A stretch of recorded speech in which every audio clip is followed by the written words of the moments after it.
Today, I am going to reveal one of the most intriguing and perhaps most underestimated chapters of our past. It tells the story of some extremely strange events that unfolded in the 19th century.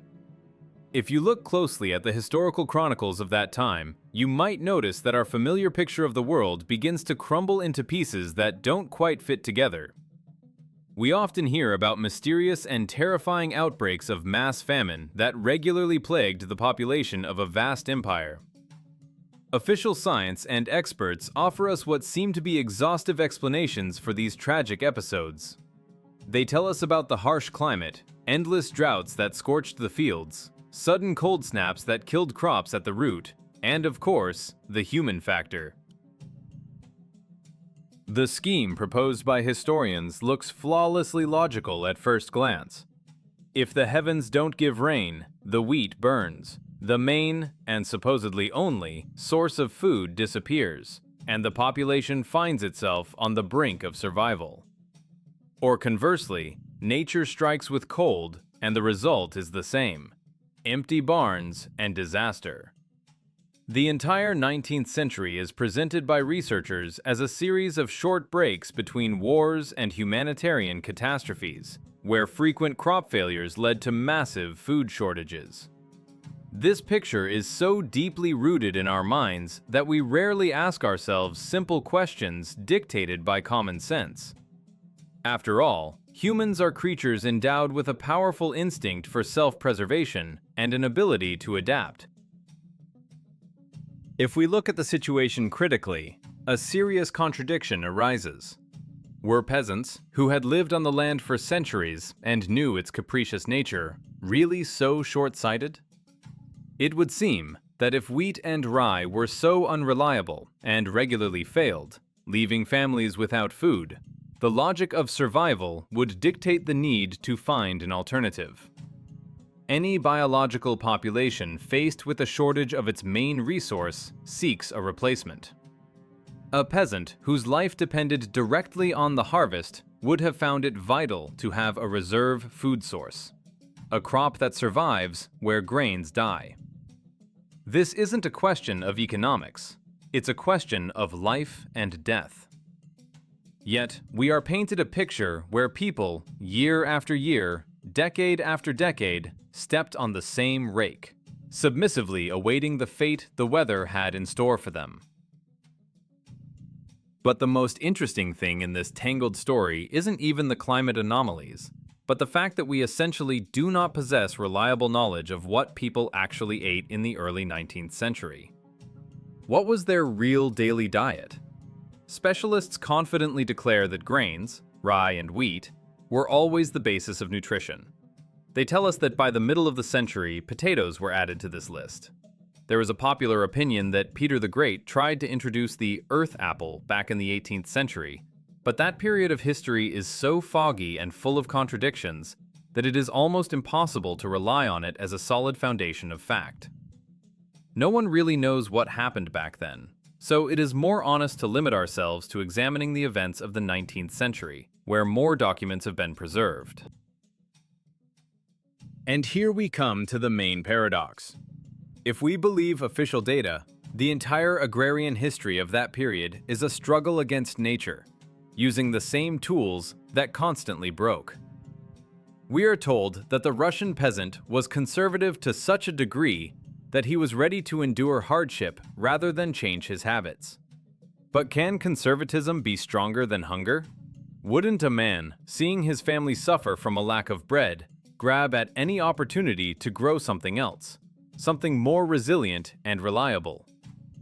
Standard explanations about laziness, lack of education, or fatal bad luck look less and less convincing when it comes to the mass survival of an entire people. This whole situation with hunger riots and plagues in the presence of vast land resources makes one wonder if we are looking for the cause in the wrong place. What if the problem was not the lack of food as such? What if the barns were empty, not because there was nothing there, but because what was stored there, or what was being introduced, was something completely different for people than what we are used to thinking? we face a question that could completely overturn our understanding of the past. Do we know how our ancestors' bodies actually functioned just 150 years ago? Perhaps the tragedy was not a calorie deficit, but the body's inability to accept new food, which history retroactively recorded as traditional. This assumption opens the door to a completely different level of understanding events, where biology plays a much larger role than politics or climate. To understand the full depth and strangeness of what was happening in those times, let's turn to concrete, documented facts, which, upon closer inspection, cause genuine bewilderment. Take, for example, the history of the introduction of the potato, a product that today we habitually call second bread, and without which Russian cuisine is unimaginable. Official sources, such as encyclopedias and historical archives, tell us some very curious details. In particular, there are records concerning the city of Krasnoyarsk dating back to 1835. According to these documents, every family was ordered to grow potatoes. It would seem like a standard government initiative for food security, but the devil, as always, is in the details of the punishment for disobedience. The measures were unprecedentedly severe. For failing to comply with the order to plant the earth apple, the guilty were subject to exile. And not just relocation, but being sent, for example, to Belarus to build the Bobrusk fortress, or to even more remote places of exile. Just think about this fact. The entire 19th century in the Russian Empire is essentially a story of constantly balancing on the brink of starvation. Frequent grain failures, climate disruptions, and military conflicts regularly placed the population in conditions of severe food shortages. And here, the authorities offer what seems to be the ideal solution: a crop that is hardy, grows in the ground, and doesn't fear hail or falling over like wheat. Logic suggests that a peasant living in a risky farming zone should have grabbed this lifeline with both hands. Potatoes could have become that reserve food source, guaranteeing a family's survival in a lean year. However, reality shows us a completely different, unnatural picture. The authorities didn't just hand out tubers. They conducted educational work, allocated seed funds, and taught cultivation methods. But instead of gratitude and enthusiasm, they hit a solid wall of rejection. Peasants didn't just not want to plant the new vegetable, they resisted it so fiercely that the government had to use the threat of hard labor and exile. This looks absolutely illogical if we view humans as rational beings striving for self-preservation. Why did people who knew what hunger was refuse food? Let's compare this situation with the relatively recent past. In the 1990s, after the collapse of the Soviet Union, when the economic situation became critical, it was potatoes that saved millions of people from malnutrition. Dachas, vegetable gardens, any patch of land, were planted with tubers completely voluntarily. No one needed to be threatened with exile or prison. People understood the value of this product themselves. Potatoes are hardy, can be grown in almost any climatic zone, and provide a guaranteed harvest. Today, it is the most ordinary, banal product. Why then, in 1835, did it have to be forced upon people under fear of having their lives destroyed and being sent to hard labor? This resistance cannot be explained by simple stubbornness or conservatism. When it comes to the survival of children, any traditions take a back seat. If a peasant sees that a new crop brings fullness and health, he adopts it instantly. Here we observe panic and refusal bordering on suicide. The authorities were literally forcing people to be full, and people preferred the risk of punishment. Such behavior makes one doubt the official interpretation of events, which says the people simply didn't understand the benefits. Was an entire class of people who had lived on the land for centuries so devoid of common sense? Official historiography tries to write everything off as ignorance, claiming the peasants simply didn't figure out the new vegetable. But this version falls apart if you think about the scale of the resistance. It is impossible to imagine that millions of people simultaneously didn't understand simple instructions. There is some deeper reason hidden here, something that made the potato, in the eyes of the people of that time, not a salvation, but a threat. Perhaps they knew or felt something that escapes us today. And indeed, if we discard the myth of the stupid peasant, the question arises, why did the instinct for self-preservation work against the potato, and not for it? Were these fears groundless, or was there a harsh, deadly reality behind them that textbooks prefer to keep silent about? Official historiography, faced with the inexplicable resistance of the peasants, offers us a version that, upon closer inspection, looks not just unconvincing, but downright insulting to our ancestors. Experts, authors of textbooks and monographs, unanimously claim that the main cause of the so-called potato riots and mass rejection of the new culture was poisoning. We are told that due to many tragic cases caused by eating the fruit, that is, the poisonous berries that form on the bushes, as well as young, unripe tubers containing the dangerous substance solanine, the population fell into a panic. According to this theory, the Russian peasant was so dark, ignorant, and dim-witted that, not having figured out the new vegetable, he began to massively eat the leaves and green berries instead of digging up the roots. This version paints an image of the peasant as a creature devoid of basic survival instincts and elementary observation skills. We are asked to believe that people whose entire lives were spent in close interaction with nature, who knew every plant in the forest and field, suddenly behaved like completely unreasonable children. According to historians, the peasant was so impatient that he couldn't wait for autumn and dug up tubers in the spring or early summer when they were small and poisonous. And of course, suffered severe digestive disorders, often leading to fatal outcomes.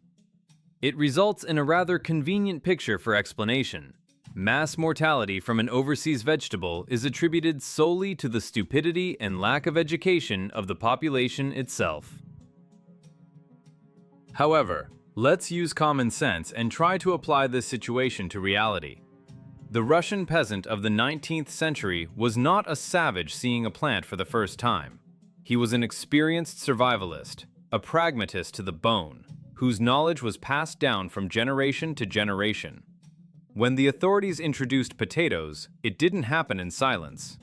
Officials, agronomists, and village elders arrived with clear instructions. People were explained. Here is the earth apple. It is planted in the ground in May and taken out of the ground in August or September. You eat what is in the ground, not what is on the bush. This is simple, accessible logic. Can one seriously believe that after such explanations, millions of people across the country simultaneously decided to ignore the instructions and start chewing poisonous berries? Even if we assume that one person made a mistake and tried a fruit from the bush, the consequences would have been a lesson for the entire village instantly. The grapevine in closed communities works flawlessly. The version that the peasant couldn't tell tops from roots does not withstand any criticism. It turns our great-grandfathers into caricature characters incapable of learning. But these same people built complex log cabins, bred livestock, and survived the harshest winters. To claim that they poisoned themselves en masse out of stupidity is to ignore the real level of their practical intelligence. Furthermore, the name earth apple itself contains an instruction. Look for the apple in the earth. A scenario where peasants die en masse because they mixed up part of the plant looks like an attempt to hide the true cause of the tragedy behind a screen of common ignorance. If we discard the myth of the stupid peasant eating poisonous berries, we are faced with a much more terrifying question.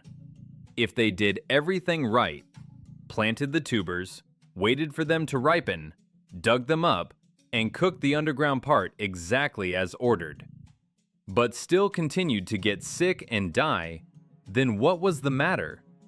It means the problem wasn't the solanine or the leaves.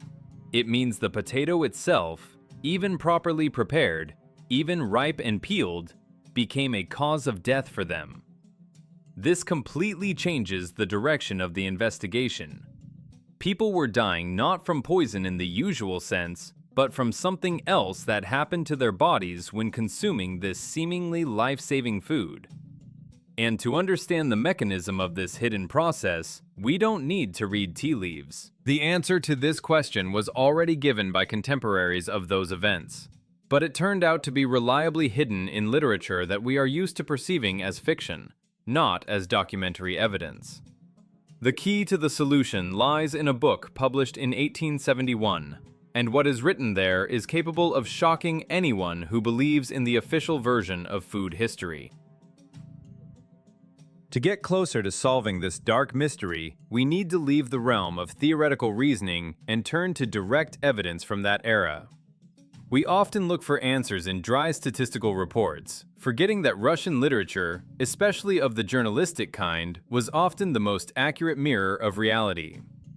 In 1871, Nikolai Leskov, a writer famous for his attention to the details of everyday life and a lack of tendency to idealize, published a work titled Laughter and Grief. In this text, specifically at the end of the 64th chapter, there is a fragment that, if read carefully, can overturn our understanding of the past. This is not fiction, but a harsh, almost documentary recording of what was happening during the construction of railways, those very iron roads that were supposed to become a symbol of progress. Leskov describes a situation that looks completely absurd to a modern person. Parties of strong men, peasants hired for heavy physical labor, are brought to the construction site. The employers, interested in productivity, provide them with what was considered excellent nutrition by the standards of that time. They are fed not garbage, not rot, but filling, clean bread and porridge, kasha. It would seem that such a diet should have strengthened the workers, increased their endurance, and evoked gratitude. But exactly the opposite happens. People start getting sick and dying en masse. Moreover, they die, as the author notes, precisely from good food. It sounds like a cruel joke, but the dialogue in the work confirms that both the peasants and their overseers understood the cause and effect relationship perfectly. The text presents a conversation with a surprised observer who cannot believe his eyes. It is explained to him. The mortality comes from the good quality of the food. The men themselves, when asked about the reasons for the plague, answer simply and terrifyingly. We are dying from the clean bread. They explain that all winter at home they ate chaff, rough remains of threshing, husks, essentially waste from grain production, in which there was negligible actual grain. And now, having ended up on government rations, where they were put on clean bread, their bodies failed. The phrase, "when a new batch arrives, they die again," testifies to the systematic nature of this phenomenon. It wasn't a random outbreak of infection. It was a predictable reaction to a change in diet. Those who survived the first weeks held out, that is, adapted, and could continue working. But for many, the encounter with high-quality wheat became fatal. This historical episode destroys the myth that bread and porridge were the primordial, genetically familiar food of the Russian people for centuries. If wheat really formed the basis of the diet from generation to generation, switching from a poor diet to a rich one would only cause a surge of strength and rapid recovery. An organism that knows a product always gladly accepts it in large quantities after starvation. Here, we see a rejection reaction, comparable to force-feeding meat to a herbivore. Leskov uses exactly this analogy, comparing the peasant to an oat-fed horse that gets sick when given wheat. The paradox is that chaff, rough fiber practically devoid of nutrients in our understanding, kept people alive, while clean bread, a concentrate of energy and starch, became a poison. This indicates that the digestive system of people of that time was tuned completely differently than ours. It was adapted to process rough fibers, but failed before an abundance of pure starch and gluten. It wasn't just indigestion, it was a systemic collapse of an organism encountering an unknown chemical composition. Leskov's evidence brings us to the most terrifying part of this story. Death from the good life was not quiet or unnoticed. The descriptions of exactly how these people left life freeze the blood with their mundanity and physiological detail. It didn't look like poisoning, where a person weakens and fades away. Something mechanical, cruel, and irreversible was happening here, where the food itself became the killer, getting stuck inside the person. And to realize the scale of the tragedy, we need to examine in detail what happened to the peasant's body when, obeying hunger, he ate this fatal porridge. It wasn't just the end of a life, it was a biological dead end, a failure in the operation of a perfect natural machine. The scene Leskov describes, two brothers sitting opposite each other over a bowl of porridge and suddenly falling over dead, seems mystical or exaggerated only until we start to analyze the physiology of this process. This is not instantaneous death from poison, where the heart stops or breathing is blocked. This is the finale of a long, painful, and invisible struggle of the organism with a substance it cannot recognize as food. What happened to these people can be called the phenomenon of a hungry stomach at full saturation. And this biological dead end is much scarier than ordinary hunger. Imagine a mechanism that works perfectly, but only on a specific type of fuel. The human body is a highly complex biochemical factory. When food enters the stomach, it must be broken down into simple elements to enter the blood and provide energy to the brain and muscles.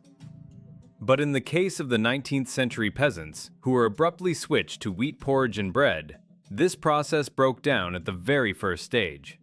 Their digestive system, tuned for centuries to process rough fiber, turnips, or other products, simply did not have the tools to hack the complex starches and gluten of pure grain. Something terrible was happening. The person ate porridge. The stomach filled up, its walls stretched, sending a signal to the brain that the volume was full. But chemical saturation did not occur. The food lay in the belly as dead weight, not breaking down and not giving up nutrients. The blood remained hungry. The brain, receiving no glucose or other necessary elements, panicked and turned on the alarm. "I'm hungry! Eat immediately!" The person, feeling this animal hunger, reached for the spoon again. He ate more and more, trying to drown out this scream of the organism. The result was a monstrous situation. The esophagus, stomach, and intestines became clogged with a dense, sticky mass that began to ferment but did not digest. Leskov provides horrifying details of the autopsy performed by a medic. The deceased had porridge everywhere. It stood in the stomach, filled the esophagus to the very top, clogged the throat, and even remained in the mouth. It was death from mechanical blockage against a background of cellular starvation. The wheat mass turned into a brick, to put it simply. It pressed on the diaphragm, made breathing difficult, disrupted blood circulation, and in the end, the body simply shut down from overload and intoxication by decay products that could not exit naturally. The same thing happened with potatoes. For us today, it is a light, starchy product that is digested without problems. But for the organism of a Russian person in the mid-19th century, potato starch was an alien polymer. The intestine didn't understand what to do with it. People ate the earth apple, but their bodies did not extract energy from it. They died with full bellies because their internal laboratory did not possess the necessary reagents to process this raw material. The person felt heaviness, bloating, pain, but at the same time continued to experience an acute energy deficit. It was a biological paradox, an abundance of food led to an effect similar to severe constipation and starvation simultaneously. That is why the peasants said they were dying from clean bread. This was not a figure of speech. Clean bread without the mixture of rough husks, chaff, turned inside them into paste, cementing the intestines. Their organism, accustomed to extracting the maximum from meager, coarse food, turned out to be defenseless before a refined, carbohydrate-rich product. They simply were not given time to adapt. The abrupt change in diet became a fatal mistake, because our body cannot switch to a new type of fuel at the snap of a finger. But what exactly is responsible for this reconfiguration? Why can one person eat nails and digest stones while another dies from a plate of porridge? The answer lies not in the structure of the stomach as a muscular bag, and not in the acidity of the environment. The answer lies deeper, at the microscopic level. To understand the true cause of these tragedies, we need to look inside the human, into the invisible but vast universe that lives by its own laws and actually controls our lives, determining what will become food for us and what will become poison.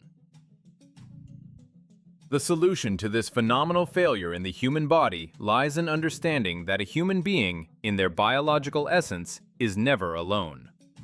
We are used to perceiving ourselves as a single, whole entity, but from a biological point of view, each of us represents a complex ecosystem, a walking planet inhabited by trillions of microscopic residents. Our intestine is not just a tube for digesting food, it is a home for a colossal colony of bacteria and microorganisms, the total weight of which can reach several kilograms.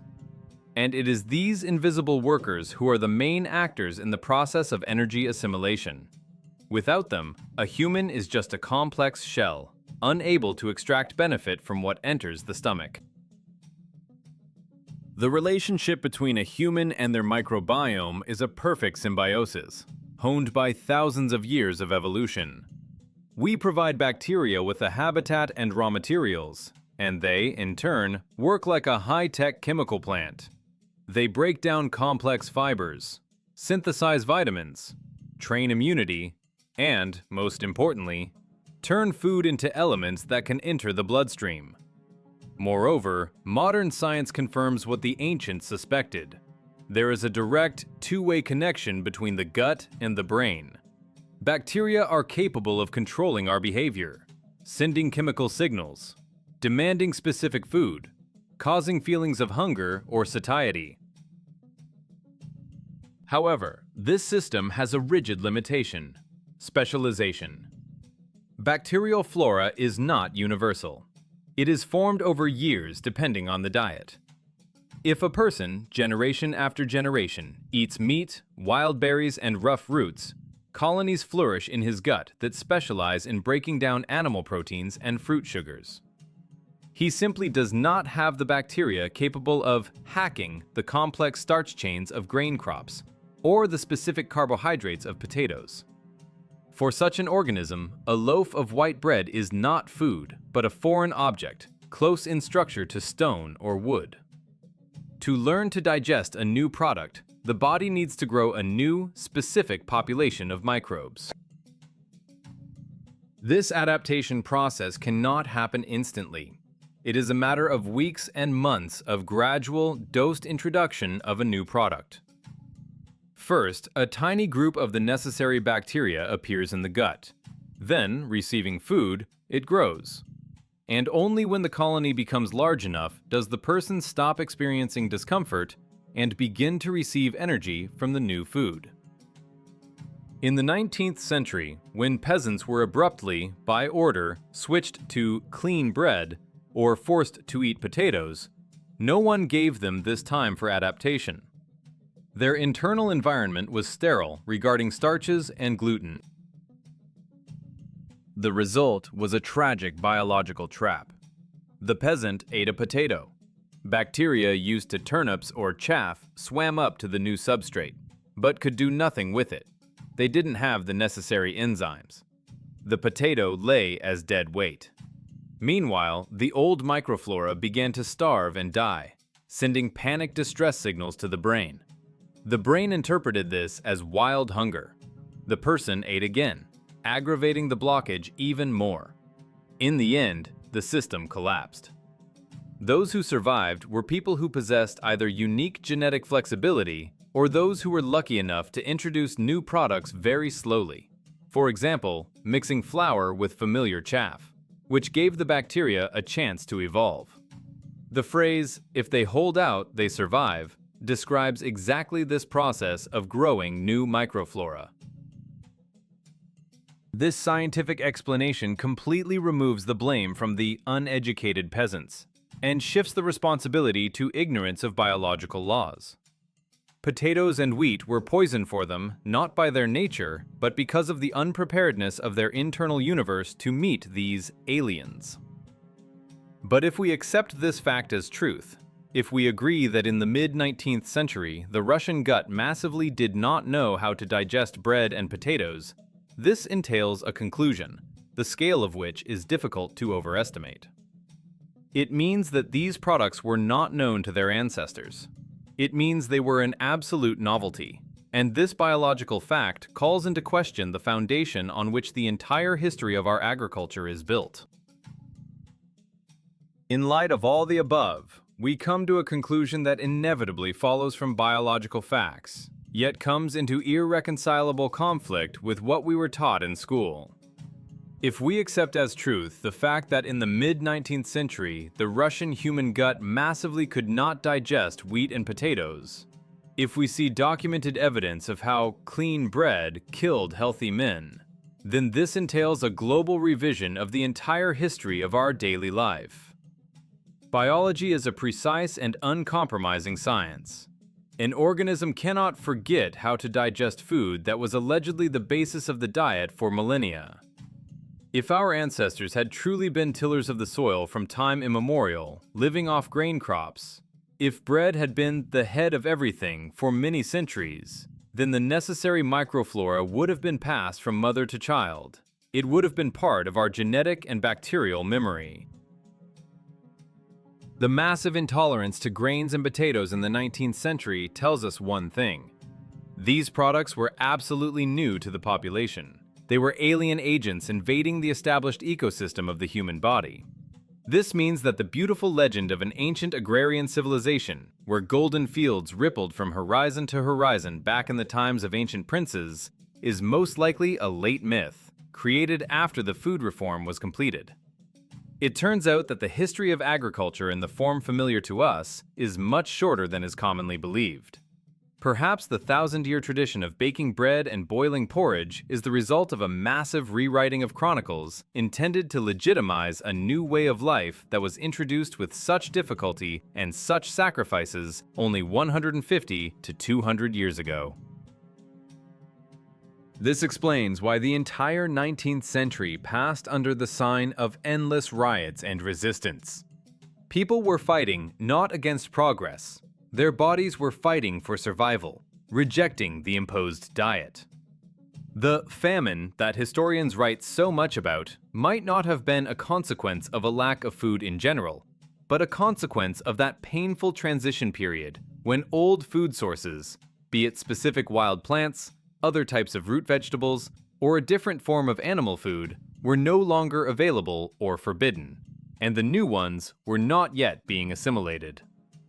We see a picture of a forced change of the fuel base for humanity. It was a kind of reformatting of the biological species, which cost millions of lives, subsequently written off as epidemics and crop failures. Thus the proverb, "bread is the head of everything," no longer sounds like folk wisdom coming from the depth of centuries, but like a slogan of a state program for the introduction of grain crops launched in the relatively recent past. We are forced to admit that we know practically nothing about the real daily life of our great-great-grandfathers. If they didn't eat bread and potatoes, what did they eat? What sustained their strength and health before the start of this food revolution?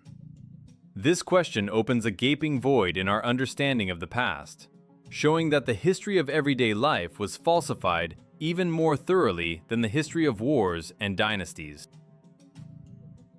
We have put a period in the question of the strange famine of the 19th century, explaining it through the prism of biological incompatibility. But this answer spawns an avalanche of new riddles. If the foundation of our nutrition turned out to be a recent fabrication, what other products that we consider traditional and healthy are actually recent inventions alien to our nature? The history of food holds many more dark secrets that are not customary to speak about aloud. Next time, we will touch upon a topic that will surprise you no less. We will analyze what wooden oil is, which was consumed in huge quantities, and why modern yogurts and dairy products are not at all what they claim to be. The world that seemed clear and simple is actually full of illusions, and we have only just begun to lift the veil on the real history of our survival.